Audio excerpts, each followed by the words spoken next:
Welcome to the Build Your AI Data Workshop. It's the series where we get your business data set up so AI can analyze it properly and hand you back something you can actually use to grow your business. If you've been following along, you did the work in stations 1 and 2. You found where your data lives, made your data export decisions, you clicked the buttons, and now you have files. For most people, those files landed in the downloads folder, sitting in with software installers and everything else you grabbed this month. And the names on them are whatever the platform decided to call them. Analytics report final, or export with a number in parentheses, or data export followed by 14 digits. This is station 3 of 5 in the stock framework. Source, transfer, organize, context, and keep current. Today is the O, organize. And organizing your data means putting it somewhere you can find it with names that tell you what's inside. You're doing that for two readers. The first reader is your AI. When you upload a file into a chat window, all that AI has to work with are the file name and the contents of the file itself to understand what it is.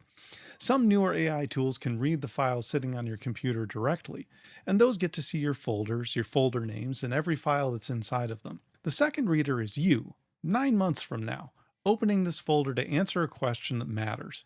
You probably won't remember the afternoon you downloaded any of it, so you'll be looking at the file names, and that's all you're going to have to work with. Both readers want the same thing from you. So today you're building three things: a folder structure, one naming rule, and one habit. Now, your workshop needs one home, one place, so there's never a question about where something went. Where that home is up to you. If you choose cloud storage like Google Drive or OneDrive or Dropbox, whatever you already pay for, then if your laptop dies on a Thursday, your business doesn't die along with it, and you can get at your files from another machine.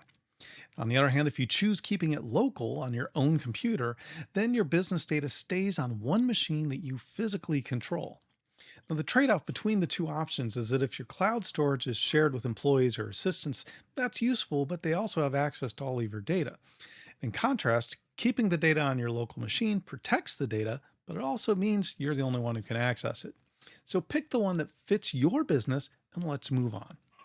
Now, on a practical note, because it matters for what I'm going to show you later, there's this one thing. If you use a cloud service and you've installed its desktop app, that cloud folder is probably going to show up on your computer as an ordinary folder.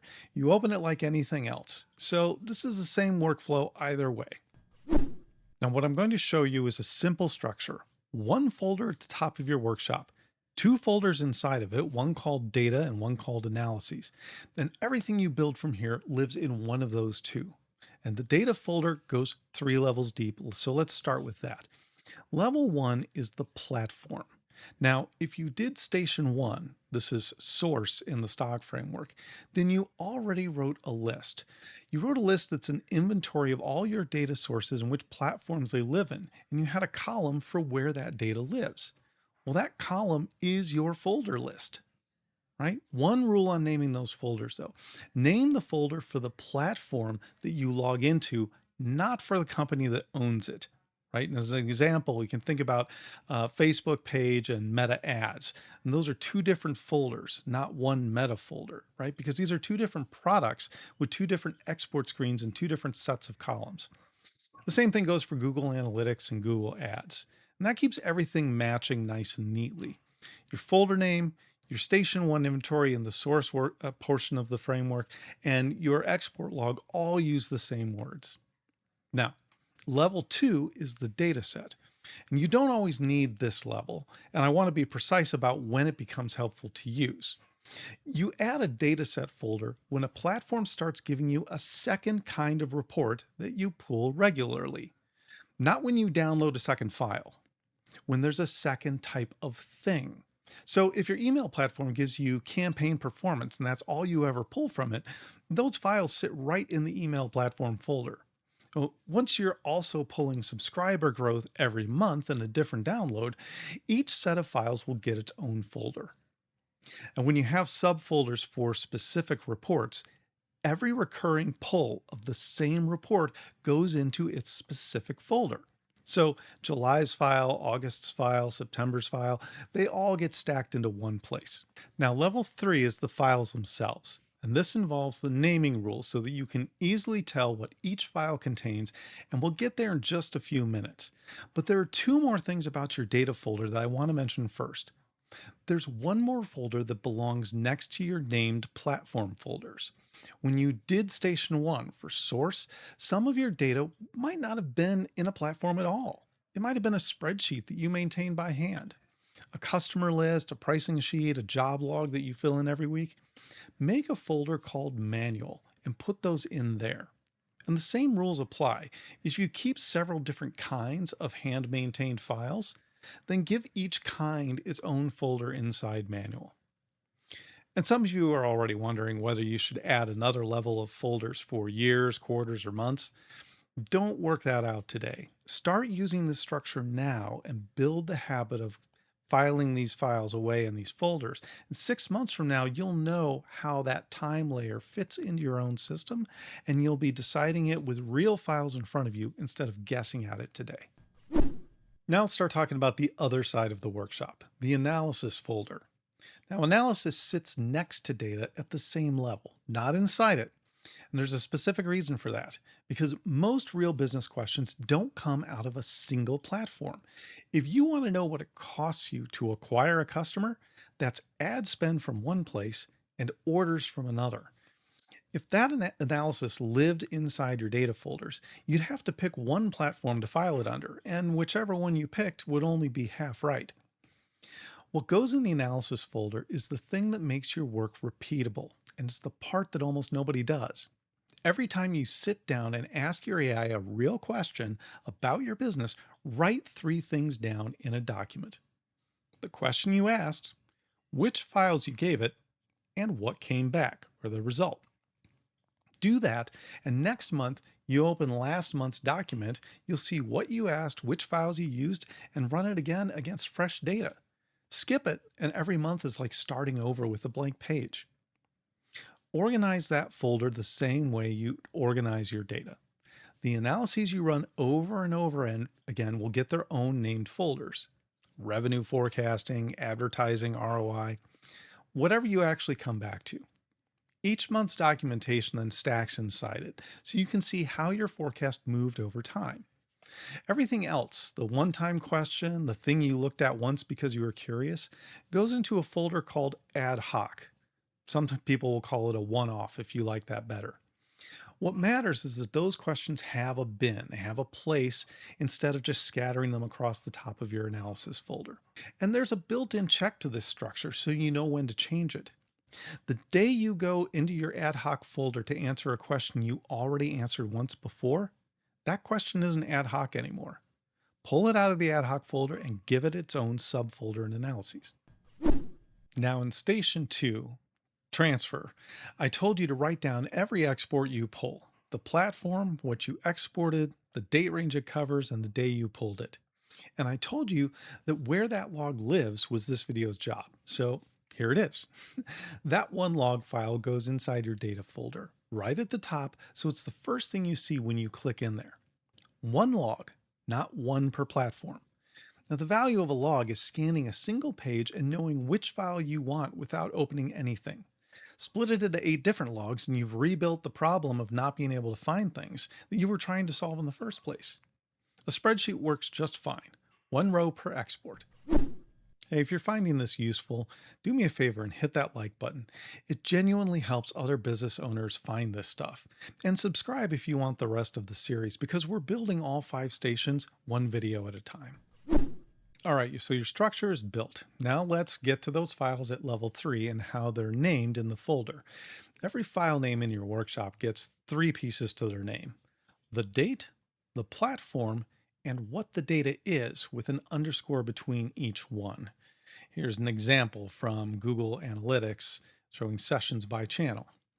You write the date as 8 digits, 4 for the year, 2 for the month, and 2 for the day.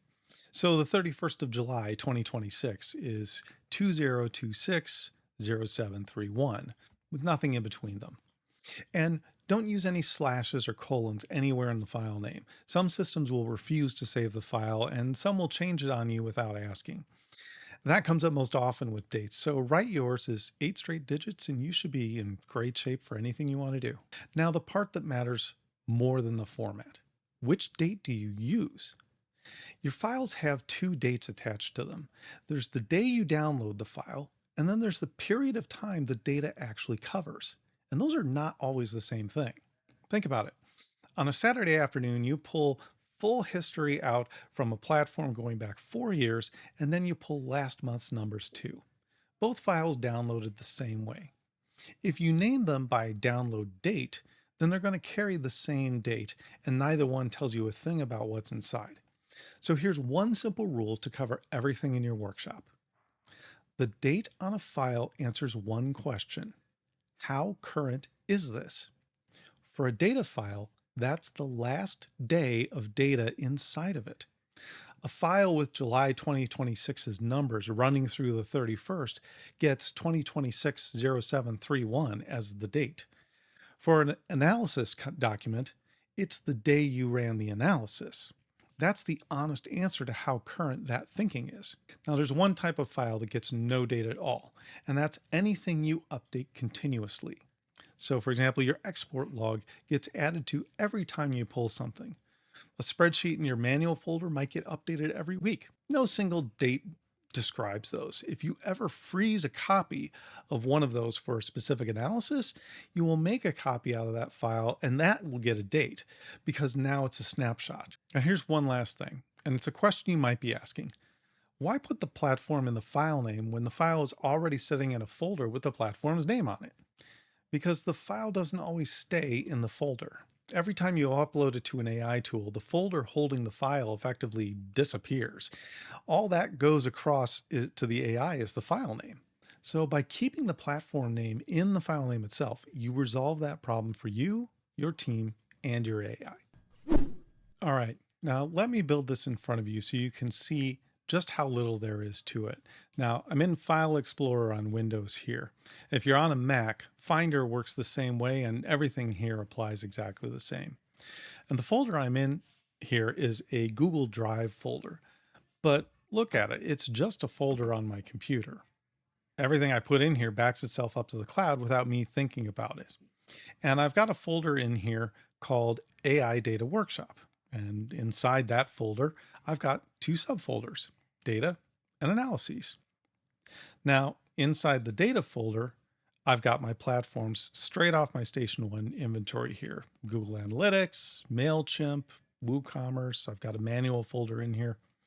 And I only pull one thing from the MailChimp folder. So those files are just going to sit straight in there. And there's nothing that I've got separated out, or no extra level. I don't necessarily need one yet, right? We come back here and I look at Google Analytics. It's a little bit different because I'm pulling two different things from it regularly, and each one will get its own folder. I've got sessions by channel, and I've got conversions here. And this is what all this has been building towards, right? This is like 6 months of the same report, all in one place, sorted oldest to newest, without me having to really do anything other than download the files and make sure they're named properly. The analysis folder ends up working the same way. We've got the same idea here. So I've got an ad hoc folder, but then I have revenue forecasting, which gets a folder because I run it every month, and marketing ROI because I use that regularly. And then the ad hoc folder is there for everything that I just looked at once. And again, when we were talking about our export data spreadsheet, I've got the export data log right here in the data folder. So it's one of the first things I see. It's not in a subfolder of itself. And no date on it because I add to it every time I pull something, but it just is a Google sheet. Or you can use Excel if you want, or any other kind of document where you can list these things out. And I've just tracked the platform, the date, data time frame, the date exported, the contents of the file, and the file name that I use. So it's a very simple thing to keep track of. Now let me show you the thing that you'll actually do like 50 times here. I've got a download folder here, and I'm going to export a file from my Google Analytics. So I've come over here, I've got sessions by primary channel group, and I'm going to come over to share this report. And I'm just going to download a file. I want to download my CSV file here. And then when I come back over, it downloaded. And if I come back over to my downloads, then I've got the file right here, traffic acquisition, session, primary channel group, default channel group, and it's a CSV file. And it's the file I just exported, and the platform gave it a name for itself. But I'm going to rename it right now while I still know exactly what it is. So I'll go ahead and rename this. It was set up for 2026-07. Come back and take a look at this. We had it through July 25th and rename it 2026-07-25. Google Analytics, sessions by channel. The date that it runs through, I've got the platform here and I've got what it is. And then I'm just going to take that and I'm going to copy it. And I'm going to move it right over here into the folder that it belongs in, Google Analytics sessions by channel. And it's into its folder. About 15 seconds. That's all it takes. It's one quick thing. And this is that same folder in a browser then in my Google Drive, right? So here we have the data. We've got Google Analytics, sessions by channel. You can see there's the new file. I have to rename it because it was actually just supposed to be Google instead of Google Analytics. But it's the same structure, same files sitting somewhere that isn't on my desktop or my laptop. So if this machine that I'm working on right now dies tonight, none of this is gone. It's all saved in the cloud. Now, the part where this falls apart isn't the structure. You build that once and it's easy to set up. It falls apart in the downloads. When you export a file, you're in the middle of something and you tell yourself you'll file it away later. Then later doesn't specifically arrive. 3 weeks goes by and there are 9 unnamed exports sitting in your downloads folder and you can't remember which is which, and the workshop you built is sitting there empty. So the habit is really just this. Rename each download and file it in the same work session where you exported it in. Before you close the platform tab, while you still know exactly what you pulled and what date range you asked for. It's 15 seconds either way, except that 3 weeks from now, you'll have to go figure out what the file is first. Well, there's one more rule that goes with this. Whatever comes out of the platform, leave it exactly as it came out. That download is your original.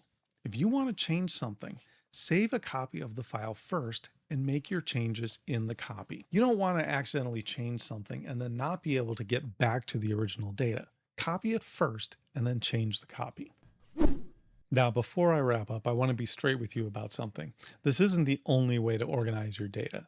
There are other structures, and some of them really good. And if you already have a system that works for you, keep it. What I've given you today is built for 3 things. It's easy to maintain because you're never deciding where something goes. It's easy to find things in because the names tell you what's inside without opening anything. And it's easy to hand to an AI whether you're uploading files or pointing a tool at a folder. That makes it a good default. Take it as a starting point and adjust it where your business needs something different. That's station 3, organize. One home, cloud or local, it's your call. Data and analyses go side by side, and you've got 3 levels in your data folder: platform, dataset, and then file names. A manual folder for what you keep by hand. Recurring analysis get their own subfolders, and one-offs go in ad hoc. You keep one export log at the top of the data folder and one naming rule: date, platform, and what it is, with the date telling you how current the file is. The Build Your AI Data Workshop checklist is linked in the description below, and it walks all 5 stations with templates you can fill in as you go.